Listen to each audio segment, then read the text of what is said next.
There is a reason girls connect with Taylor Swift so deeply, and honestly, it's not just because of breakups.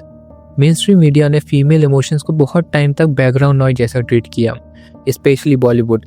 Stories almost हमेशा male protagonist के around घूमती हैं, उसके dreams, उसका heart break, उसकी growth.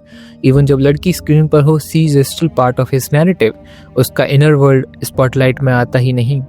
But Taylor does something different, she gives language to the female interior. उसके songs diaries जैसे लगते हैं जो स्टोरी बन चुके हों, full of insecurity, jealousy, longing, self doubt, revenge, imagination, not filtered, not softened, not cute for the male gaze.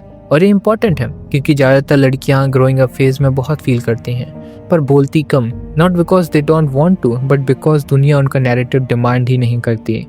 लोग पूछते हैं क्या हुआ, पर कभी कोई नहीं पूछता कैसा लगा। टेलर इस हायरार्की को रिवर्स कर देती है। In her universe feelings are not side characters, they are the plot. A 70-year-old girl listening to All Too Well isn't just listening to music, she's listening to her own memories, but written properly. Taylor gives emotional experience a vocabulary, and that's rare validation.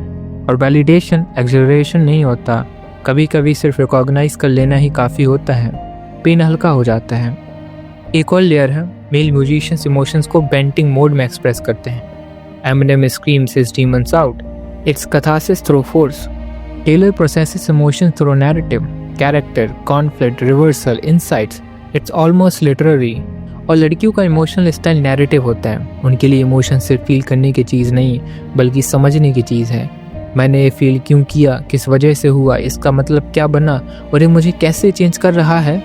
Taylor इसी internal process को story में convert कर देती है, इसीलिए वो उनके लिए इतनी पावरफुल लगती है। कल्चरल लेवल पर भी गैप है। ज़्यादातर फीमेल आइडल्स या तो इतनी आइडलाइज होती हैं कि रिलेटेबल नहीं रही, या इतनी सेक्सुअलाइज्ड होती हैं कि आइडेंटिटी प्रोजेक्ट करना इम्पॉसिबल हो जाता है। Taylor sits in the middle, human enough to mirror, successful enough to aspire, flawed enough to confess. And when an artist gives you language for the things you don't know how to articulate, you don't just like them, you attach. So the interesting question is not why do girls love Taylor Swift? The real question is why did it take this long for someone to take the female emotional world seriously? Maybe that's why Taylor feels less like a pop star and more like the friend who finally writes down what you were feeling all this time. So that's it for today's video. Take care and bye.